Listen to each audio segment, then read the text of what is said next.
দুটি শপথ আমরা গ্রহণ করি এই কাউন্সিল অনুষ্ঠানে। এই সেই মাঠ যে মাঠে আমাদের নেতা শহীদ রাষ্ট্রপতি জিয়াউর রহমান বক্তব্য রেখেছিলেন। এখানে বহু মুরব্বী নেতৃবৃন্দ উপস্থিত আছেন।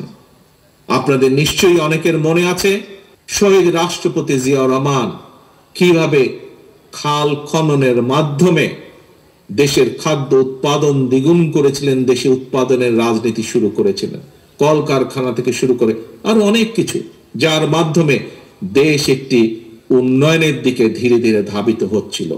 প্রিয় সহকর্মীবৃন্দ, ঠাকুরগাঁ জেলার বিএনপি সহকর্মীবৃন্দ, বিএনপি এবং সকল অঙ্গ সহযোগী সংগঠনের উপস্থিত সহকর্মীবৃন্দ সহ সমগ্র বাংলাদেশে বিএনপি সহকর্মীবৃন্দ, বাংলাদেশের সবচেয়ে বড় রাজনৈতিক দল হিসাবে আমাদের আরেকটি অত্যন্ত গুরুত্বপূর্ণ এবং পবিত্র দায়িত্ব হচ্ছে এই বাংলাদেশকে আবার পুনর্গঠন করা, এই বাংলাদেশকে আবার ধীরে ধীরে গড়ে তোলা, বাংলাদেশের মানুষের প্রত্যাশা অনুযায়ী, যার রূপরেখা আমরা 2 বছর আগে 31 দফা রূপরেখার ভিতরে দিয়েছি। প্রিয় সহকর্মীবৃন্দ, আসুন আজকে আমরা তাহলে দুটি শপথ আমরা গ্রহণ করি এই কাউন্সিল অনুষ্ঠানে।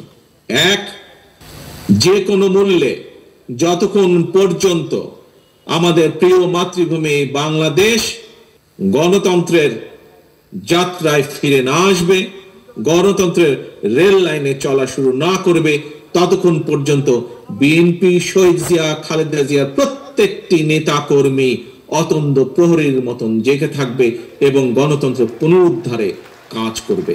এই হলো এক।